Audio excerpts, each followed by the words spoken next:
নমস্কার, আমি ডায়েটিশিয়ান শ্রেয়া চক্রবর্তী। আজকে ফ্যাটি লিভার নিয়ে আমার কাছে মানুষের বহু প্রশ্ন। তো এই ফ্যাটি লিভারে ভাত কেন খাওয়া যাবে না, যখনই মানুষকে বলি তারা বেশ একটা দ্বিধাদ্বন্দ্বের মধ্যে পড়ে যায়।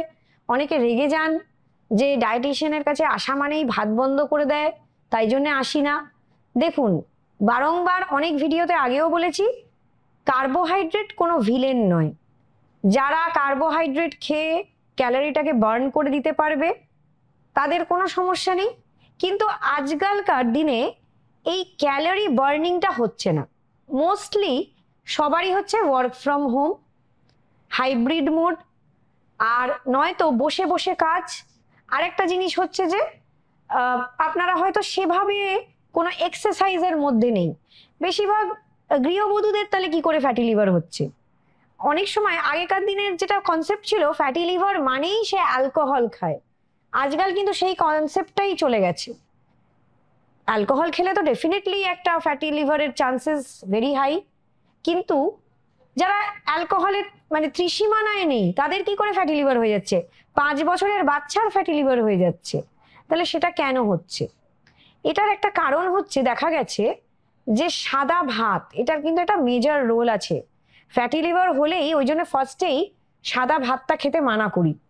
এটার কারণ হচ্ছে এই কার্বোহাইড্রেট, এই রিফাইন কার্বোহাইড্রেট, আমি আবার বলছি যে রিফাইন কার্বোহাইড্রেট এইটা খেলে দেখা গেছে যাদের, অনেক মানুষেরই আজকাল ইনসুলিন রেজিস্ট্যান্স, বিশেষ করে মহিলাদের দেখা যাচ্ছে পিসিওডির সমস্যা অনেকেরই দেখা যাচ্ছে। তাদের কিন্তু বেসিক এই পিসিওডিটাও হচ্ছে ইনসুলিন রেজিস্ট্যান্সের জন্য। তাহলে এই ইনসুলিন রেজিস্ট্যান্স যাদের মধ্যে বেশি দেখা যায়, তাদের কিন্তু দেখা যাচ্ছে এই যখনই কার্বোহাইড্রেট তারা খাচ্ছে, আর দেখা যাচ্ছে এই এই সমস্যাটা বেশিরভাগ তাদেরই হচ্ছে, তাদের এক্সারসাইজ, বেশি বডি মুভমেন্ট নেই। আর তাদের দেখা যাচ্ছে তারা কিন্তু দিনে 2-3 বার সাদা ভাত খেয়ে নিচ্ছে। এবার এই সাদা ভাত খেলো, তখন এই সাদা ভাতটা ব্রেক হয়ে, কার্বোহাইড্রেটটা যখন শরীরে ঢুকছে ব্রেক হয়ে ট্রান্সফার হচ্ছে ট্রাইগ্লিসারাইডে।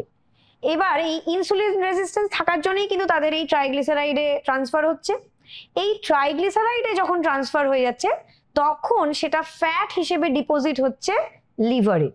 তাহলে বুঝতে পারছেন তো, এই সাইকেলটা তো সাধারণ মানুষের জানার কথা নয়। টোটাল লিভারের 5%-এর বেশি যদি ফ্যাট জমা হয়, সেটা যদি টেস্ট করে দেখা যায়, তখনই কিন্তু সেটাকে ফ্যাটি লিভার বলে ডিক্লেয়ার করা হয়। কারণ লিভারে একটু আধটু ফ্যাট হয়তো আগেও আছে, কিন্তু সেটাকে আমরা ফ্যাটি লিভার হিসেবে ডিনোট করি না। কিন্তু এইটাই যখন মাত্রাটা বেড়ে যাচ্ছে, তখন সেটা ফ্যাটি লিভার হয়ে যাচ্ছে। এই ফ্যাটি লিভার এখন ঘরে ঘরে। এবার আপনারা ভাববেন যে আরে বাঙালি হয়ে ভাতই খেতে পারবো না, কিন্তু ফ্যাটি লিভার কিন্তু এমন একটা রোগ যেটা কিন্তু আপনাকে ডায়েট দিয়েই কন্ট্রোল করতে হবে। হয়তো একটু আধটু ওষুধ আছে, কিন্তু ডায়েট অ্যান্ড লাইফস্টাইল মডিফিকেশন দিয়েই এটার কন্ট্রোল। তো কয়েকটা দিন যদি একটু ভাত বর্জন করতে হয়, সেটা আমার মনে হয় করা উচিত। কারণ এই ফ্যাটি লিভার কিন্তু কমপ্লিট রিভার্সাল হয়।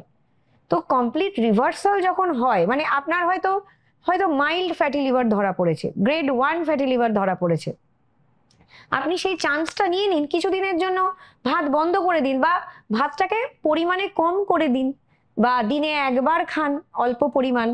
সেক্ষেত্রেও কিন্তু আপনি কিন্তু এই লিভারের ফ্যাটটাকে অনেকটা কম করে দিতে পারছেন। এটাকে লাইটলি কখনোই নেবেন না, আরে ঘরে ঘরে তো এখন ফ্যাটি লিভার, এটা কোনো বড় ব্যাপার না। কিন্তু হঠাৎ এটা কিন্তু একদিন মেজর একটা রোল নিয়ে নেবে আপনার হেলথে। এটা কিন্তু অনেকটা ফেটালও হয়ে যেতে পারে, ইভেন লিভার ট্রান্সপ্লান্ট অব্দি যেতে পারে। সেটা বুঝতে পারছেন তো কতটা সময় সাপেক্ষ, কতটা পয়সা খরচ, কতটা আপনার হেলথকে কতটা ডিটোরিয়েট করে দেবে, কতটা স্ট্রেসড করে দেবে আপনার বডিটাকে। তো অত দূর না গিয়ে আপনি সবসময় নিজেকে ভাববেন আপনি ব্লেসড যে আপনার এই লেভেলেই ফ্যাটি লিভারটা ধরা পড়ে গেল। আর যাদের অলরেডি ফ্যামিলি হিস্ট্রিতে আছে, তারা কিন্তু একটু আগে থেকেই সতর্ক হবেন, যাতে ওই অবধি গেলেনই না, আগে থেকেই সতর্ক হয়ে গেলেন।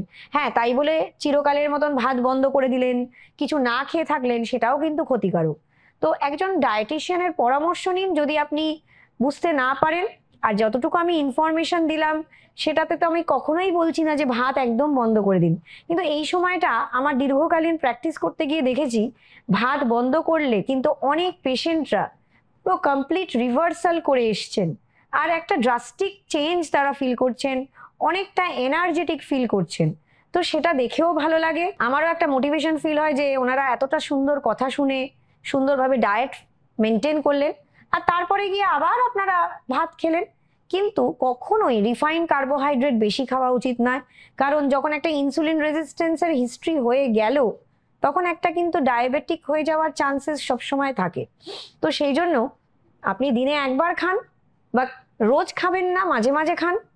আর সেটা যদি একটু কমপ্লেক্স কার্বোহাইড্রেট দিয়ে আপনি চেঞ্জ করতে পারেন, লাইক একটু মিলেটস, শ্যামা চাল, বা আপনি যদি একটু কিনুয়া, বা আপনি যদি ডালিয়া খেতে পারেন, সেটা অনেকটাই ভালো।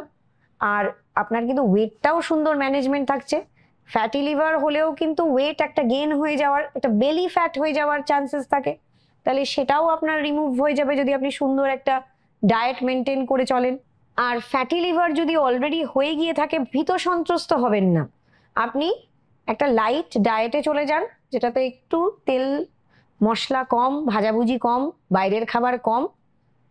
কম বলছি, অনেকেই বলেন যে বাবা তাহলে তো কিছুই খাওয়া যাবে না, ডায়েটিশিয়ান আপনি সবই বন্ধ করে দিচ্ছেন, হাওয়া খেয়ে থাকতে হবে, এরকম সব কমেন্ট আসে। কখনোই ডায়েট করা মানে হাওয়া খেয়ে থাকা নয়, সেটা খুব খারাপ ডায়েট। ডায়েট মানে গুড ব্যালেন্স ফুড, যেটাতে protein, carbohydrate, vitamins, minerals, fat সবই থাকবে, কিন্তু সবটারই একটা সুন্দর মেলবন্ধন থাকবে, সবটারই একটা গুড রেশিও থাকবে, কোনোটাই বেশি নয়, কোনোটাই আবার খুব কম নয়।